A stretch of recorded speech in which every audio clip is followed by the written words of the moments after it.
Good day, welcome to King William's Everything.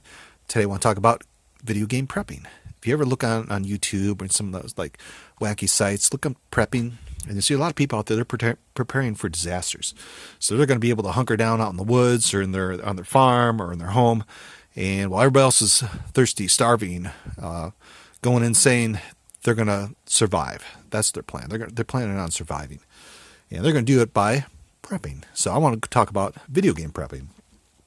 And so we want to be able to, let's say, there was SARS or bird flu, and now there's the coronavirus, and that's spreading everywhere. And there's potential it could happen in anybody's area at any time. And if it does, there's going to be a rush on. All stores will be out of food.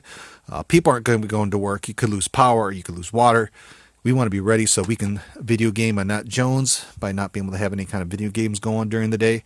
Because we live in the future. We're not going to be animals like running around in the woods and stuff like that. We want to be nice in the home, playing video games, creating our own power, living the dream. First thing you want to get, generator. You can get a cheap one, you can get an expensive one. There's two kinds of generators.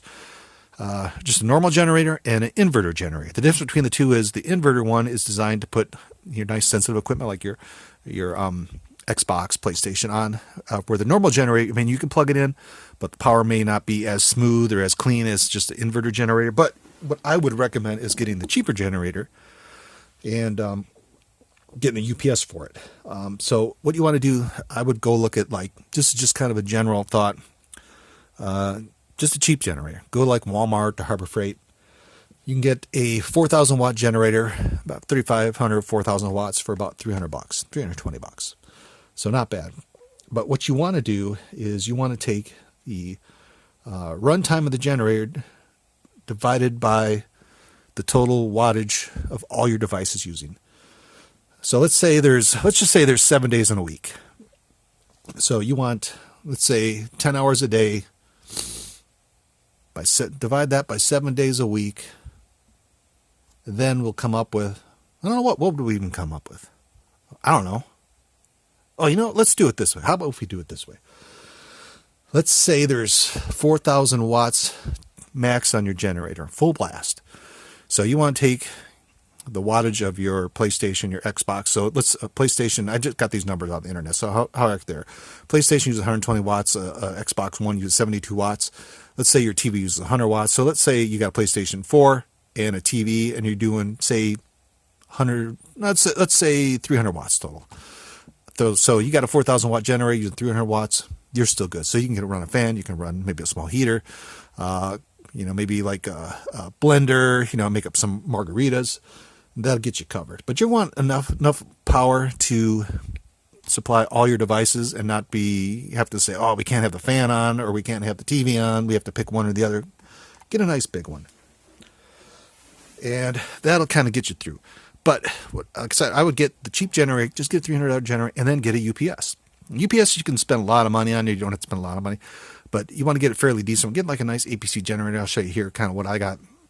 And it'll give me like 20 minutes of runtime. What the UPS will do, it'll take that cheap generator power, and it'll do three things. It'll trim it if the power is too high, and boost it if it's too low. So it'll kind of give it that nice smooth range, just what it needs, and it'll be nice clean power with it. Just a normal generator.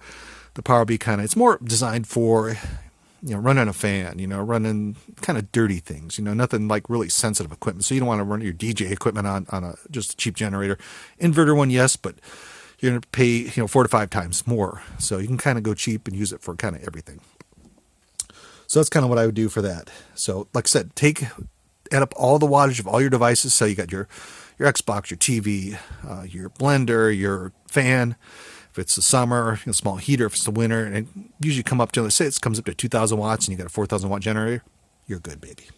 And then with the UPS also gives you some extra runtime because it's UPS, so it trims, it boosts, and then it has battery backup. So if you did run out of gas, you had to run outside, put some more gas in it, that UPS just kicks in instantly, and you don't lose any interruption. You still have power for 10, 15, 20, 30 minutes, depending on how big your UPS is.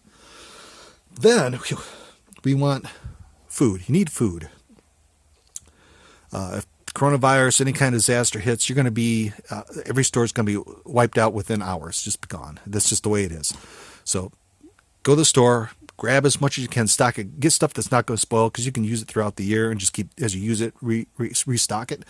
You're going to want good supply of Twizzlers, chips, dogs. Hot dogs you might want to refrigerate. If you lose power, you might want to eat those first because they're not going to last. But just get the essentials like Doritos, Twinkies, good things that are going to last a long time, good nutritious things. Then you're also going to want liquids. So you're going to need some water. You might want to stock up on about some Shasta, 2-liter bottle of Shasta, some Mountain Dew, some Diet Cokes. And also, if you wanted for some reason, get some bottled water, in case you don't like drinking. If you like unflavored drinks, water would be good for you guys. But you want to stock up on that. So say you drink 12 Mountain Dews a day, get 12 Mountain Dew, a 12 pack of Mountain Dew for every day you think there might be disasters. So let's say get 30 packs of Mountain Dew. That gets you through 2 weeks. And you won't be like twitching or anything like that. Then you're going to want to pick out your consoles.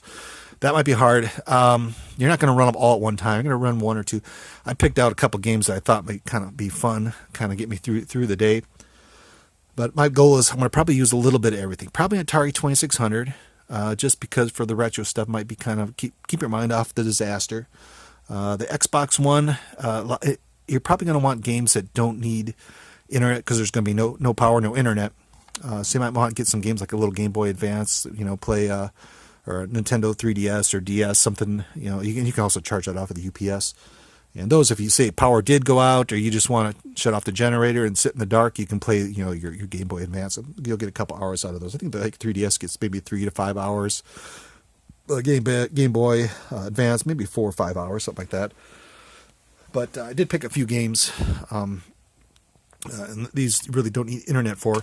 So like the Atari 2600, I want to play Pitfall. I loved it. I'd love to solve this. I never got very far in it, but I figured if I could have time, Disaster would be a good time for this. Here's another game I played a long time ago, Toe Jam and Earl. I love this game. Got this on the original Xbox too. And then we got a PlayStation 2 game, Frogger, The Great Quest. Looks like that might be fun. And of course, here's a side-scroller, Snoopy's Grand Adventure. This one, definitely love to be able to solve this sometime. And here's another fun one. This is actually quite challenging, Crimson Skies.